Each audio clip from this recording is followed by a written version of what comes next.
So you just got done watching Weapons, the anticipated follow-up from director Cregger after taking the horror community by storm with his 2022's feature horror film debut, Barbarian, and now you want to discuss his latest film. Well, you come to the right place. Today we are taking a deep dive into Weapons, a film that plunges us into a chilling narrative of hidden horrors, unimaginable trauma, and the complex ways in which ordinary people become either victims or instruments in the battle against the unseen. Join me as we break down every twist, every character's journey, what does Archer's AR-15 217 nightmare mean, and what that haunting ending truly signifies, and much more. With that said, let's set our clocks to 2:17 and await the creepy witch to arrive as we dive into Weapons, spoilers ahead. Now, this breakdown is only based on one viewing experience so far for me, so please share any details that you found to be very important or some of the details that I might have missed in today's video. Now, before we discuss what exactly happened to those 17 missing kids and how Alice's Aunt Gladys played a big role in that, let's start at the beginning and discuss what happened before and recap the film's story and break down its important scenes. Our story begins in Maybrook, Pennsylvania with a terrifying mystery. This is a true story that happened in my town. So this one Wednesday is like a normal day for the whole school.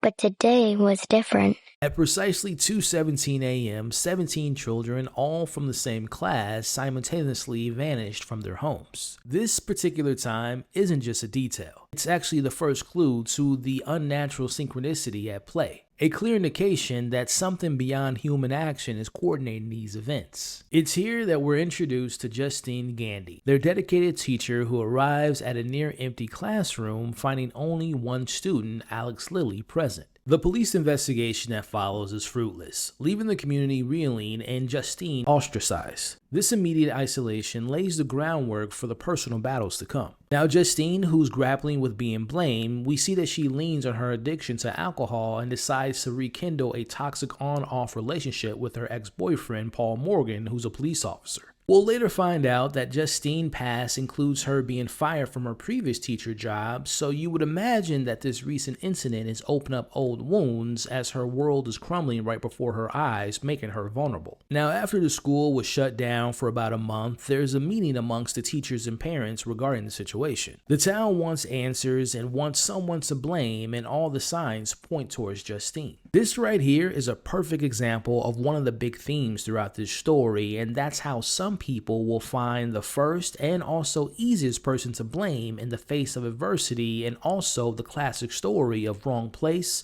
wrong time. Now, after getting her car vandalized with the words witch on it, an early clue of what's to come, and after deciding to hook up with Paul, Justine's nightmares begin. This nightmare takes her back to her classroom where she sees her missing students all face down, but not Alex. Alex is actually wearing clown makeup and smiling. This chilling moment wakes her up, but she looks up to find a strange woman also with clown makeup on and on her ceiling smiling down at her. To me, this nightmare symbolizes that she's now being watched, as she's now the target of our main antagonist. Justine's concern for Alex becomes her main focus after being told to take a leave of absence until the tensions in the town calm down, but this leads her to eventually following Alex at his home, even against her principal's orders to leave him alone. Now, at Alex's house, she finds that all the windows are covered in newspapers, but out back, she sees through a peek and she finds Alex's parents seated in a daze. Justine tries to get Marcus, the principal, to look into what's going on, but in the meantime, she decides to later revisit the house to keep watch, but after continuing her drinking, she mistakenly falls asleep. Now, in my initial review of this film, I had mentioned how I personally didn't find this film to be all that scary, but this scene right here definitely got under my skin.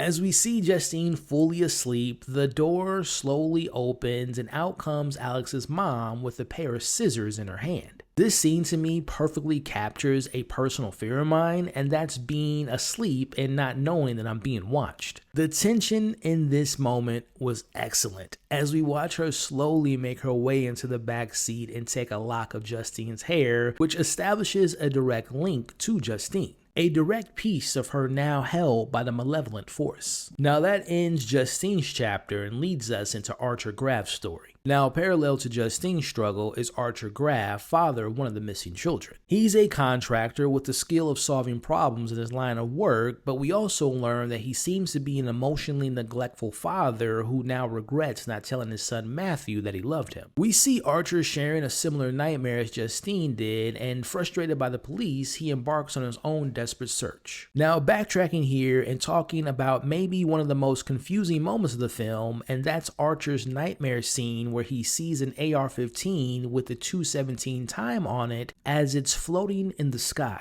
Now, there's no clear-cut answer, but here's what I took from it. Now, on face value, you see a gun which is used as a weapon. Obviously, you can make the connection to the title of this movie. And of course, the time seen on the gun is in reference to 2 survivors and 17 victims taken from Justine's class. Now, for me, ever since I saw the very first trailer for this film, I immediately thought that maybe Zach was going to be using the kids going missing and the aftermath from that being used as an allegory for the discourse around mass shootings that have happened at schools more than ever before in the last 10 to 15 years or so. In most of those tragic events, AR-15s have become the weapon at the center of the majority of those mass shootings and continue to terrorize the families left changed forever. Now, with that in mind, I took this moment as a potential commentary of what happened back in 2022. I'm referring to the federal assault weapons ban, where on July 29, 2022, the House of Representatives narrowly voted in favor of passing new sweeping firearm restrictions. 217 voted in favor, whereas 213 voted against. Now, unfortunately, once the bill went to Senate, it lingered until it expired at the end of the term. Now, knowing that and connecting it back to the nightmare scene, I interpreted as Zach's commentary on gun control and the 217 time as a nod to the 217 House members who voted yes on the ban.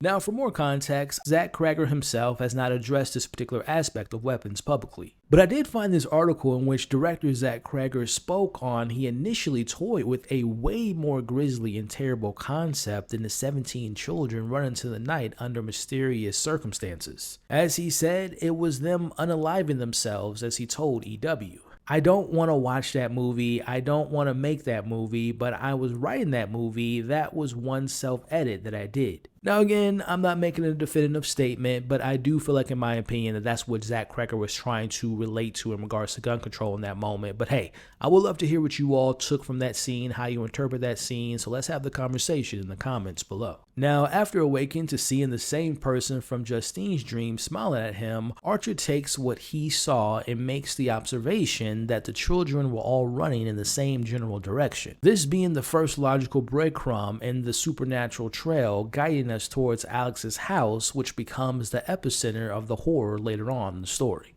Now, at this point in the story, both Justine and Archer's emotions and feelings are now becoming weapons in their own right, propelled by love and desperation, refusing to accept the current reality. Now, after gathering ring footage from one of the other parents whose kid went missing, which includes a small cameo from actor Justin Long, which is a cool nod and connection to Barbarian. Now, as we come to an end of Archer's story, he sees Justine at the gas station, which ends with her being attacked by Marcus, who's in a state of uncontrollable rage and anger and trying to kill Justine, but more on that later. Now, this is where the film dives into the corruption of its 2 particular characters who have something in common, which in return makes them both vulnerable to darker forces and to be used as weapons later on. It's here we meet Paul Morgan's story, where we watch his descent. Now, if I'm being honest, this was my least favorite story to follow, and I much would have preferred if his story was swapped out by another character that we'll be discussing soon.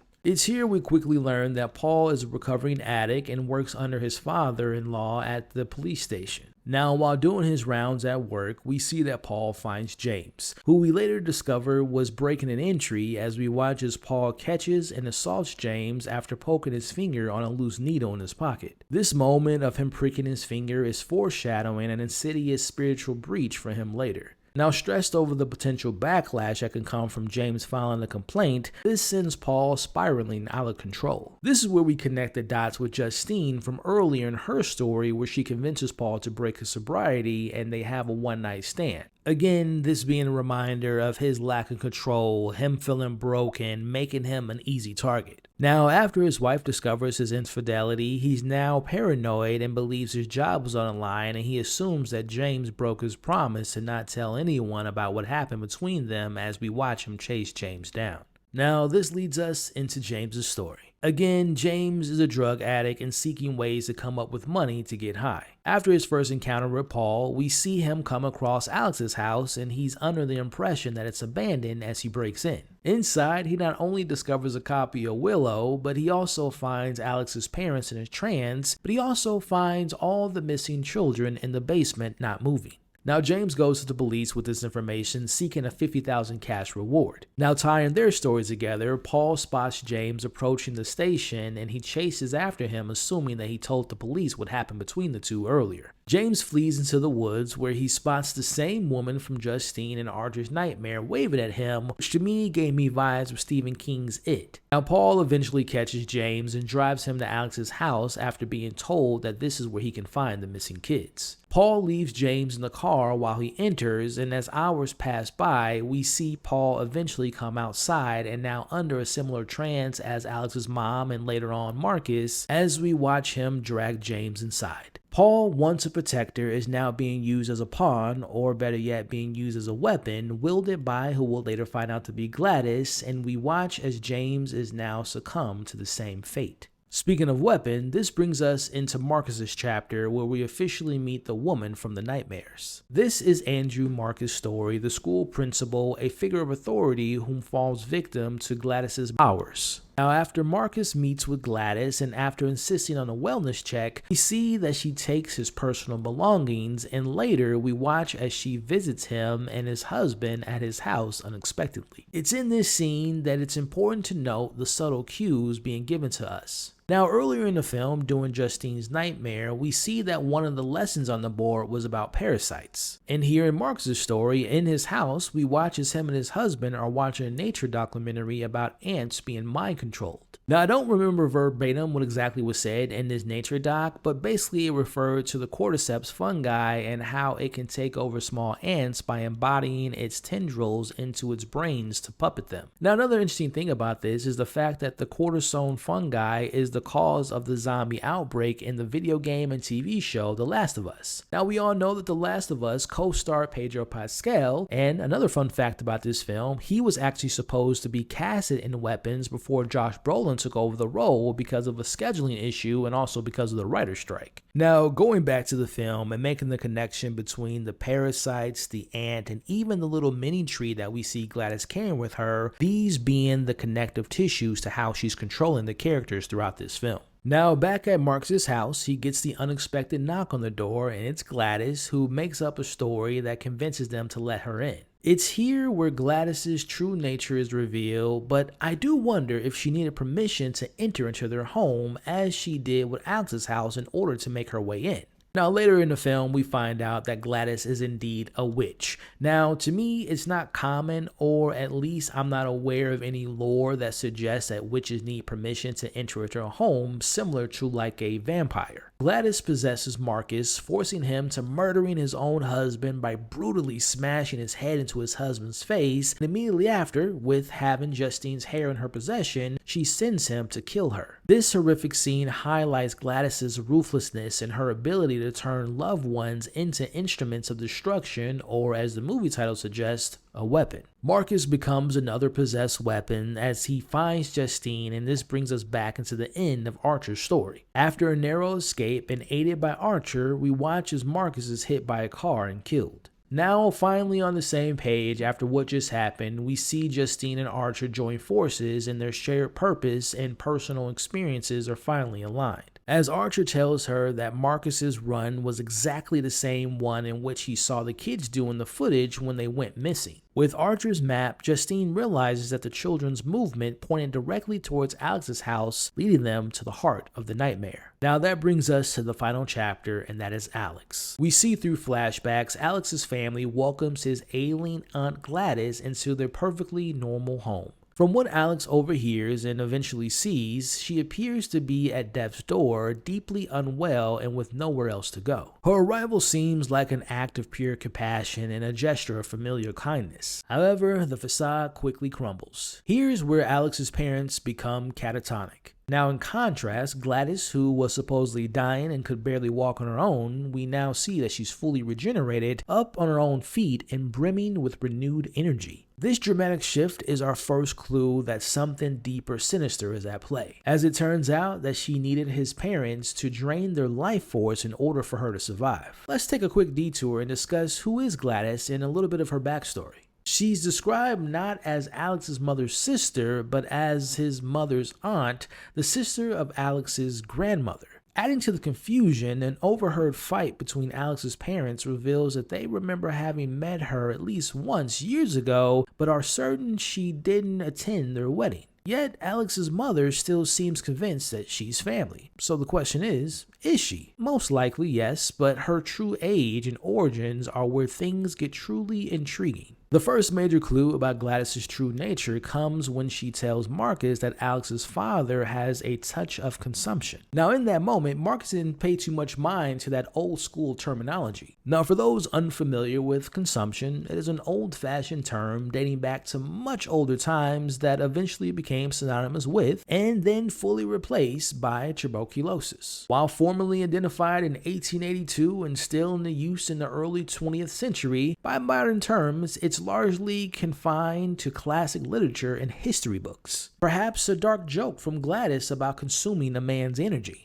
But when we cross-reference this and her later admission to Alex that she's been sick a very long time, a much clearer picture begins to emerge. This strongly suggests that Gladys is from at least a generation or two, probably even more, further back than her surviving family members realize. She might be an ancient entity or something else entirely whose existence stretches far beyond normal human lifespan. Now, this is where the mystery of the character's lack of full backstory either pulls you in or leaves you frustrated with the lack of exploration of who she is and where she truly comes from. Now, me personally, I found the Gladys character to be so intriguing. I love the performance also, but I would have loved to have seen her individual chapter immediately after she's ripped to pieces. As I mentioned earlier, I wasn't the biggest fan of Paul's story, and I would have loved that we would have gotten more backstory with Gladys. We could have seen scenes of showing us where she's been and what led her to calling Alex's parents for help. But I will admit, it's these type of unanswered questions that seems to have become a staple of Zach Cregger's work thus far. Think about the mystery of the woman in the basement in Barbarian, or the real monster in the basement and that whole backstory, or should I say lack of backstory. How did you all feel about the lack of backstory information or the lack of lore explored by the witch by the name of Gladys? Did you like it was a mystery or almost like a Brother Grimm fairy tale or Pied Piper story?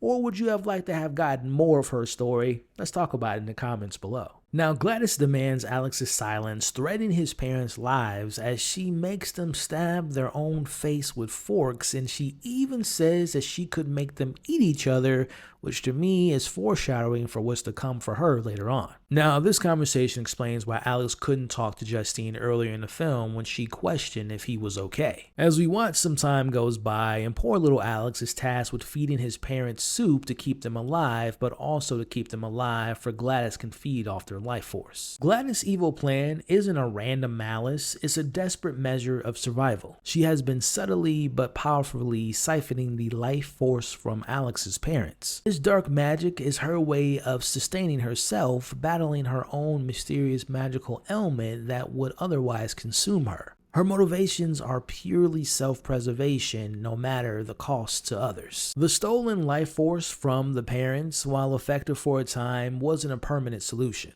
The damage from Gladys's magic is lasting, and soon she begins to lose energy again. Driven by her recklessness to survive and fueled by her dark powers, her gaze shifts to a new, more vulnerable target, and that's Alex's innocent classmates. I love how the film subverted my own expectations with me thinking that I knew where the story was headed. It's within Alex's story that we see that he's getting bullied at school, and the main bully is a kid by the name of Matthew, who was actually Archer's son. as it appears that Matthew's father neglect may be one of the reasons behind Matthew's bullying towards Alex. Now, after seeing this, I was under the assumption that maybe Alex wanted his aunt to make his classmates go missing, but no, that was a complete opposite, as he was led to believe that if he helped Gladys, she was going to bring his parents back to normal, but also she was going to return home. This brings us back to the night of the incident, where at 2:17 a.m. she enacts the spell, which brought the kids to her, explaining why every single one of them explicitly left their homes at that exact ungodly hour, or some may call it the witching hour. As we watch, Alex himself is forced into the grim routine, feeding them soup to keep them barely alive. This allows Gladys to continue her horrifying process, systematically draining their life force, sustaining her own dark existence at the expense of theirs, and using Alex as her weapon against her demise. We watch as Gladys tells Alex that they're going to be leaving soon and to not cross past the salt that she's placed in front of her door. Back outside, we see both Justine and Archer are invited into Alex's house by Paul. Not knowing what they're walking into, they mistakenly step over the salt laid down and instantly attacked by Paul and James. Come to think about both names, Paul and James, who are both names in the Bible who were apostles of Jesus, but here in this story, Paul and James are both unwilling apostles of the witch Gladys. Meanwhile, we see Alex is being pursued by his parents after disobeying Gladys. Here we get another unsettling moment as Justine is forced to use a potato peel against Paul's face, but it doesn't faze him or stop him, as she is forced to take his gun, and we see her shoot Paul in the head and eventually shoot James and kills them both with Paul's gun.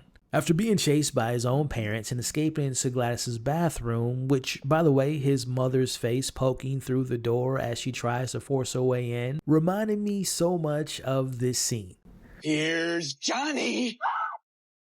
This being from The Shining, which is another character who loses their mind and attacks their family. And director Zach Cregger himself has said multiple times in various different interviews that The Shining was a huge influence for this film Weapons. As Alex courageously, or perhaps instinctually, replicates the ritual he witnessed using a lock of Gladys's own hair against her. This is the ultimate turning of the weapon. Alex, the most vulnerable and traumatized weapon in Gladys's arsenal, uses her own magic, her own essence, to break her control. As the spell is now shattered and we see the children no longer catatonic victims, but arranged instruments of vengeance pursue Gladys. As we watch these once innocent kids eat away at her, her dismemberment is gruesome but symbolic, solidifying the complete annihilation of her power and the brutal consequences of her parasitic existence. With her death, the immediate threat is gone,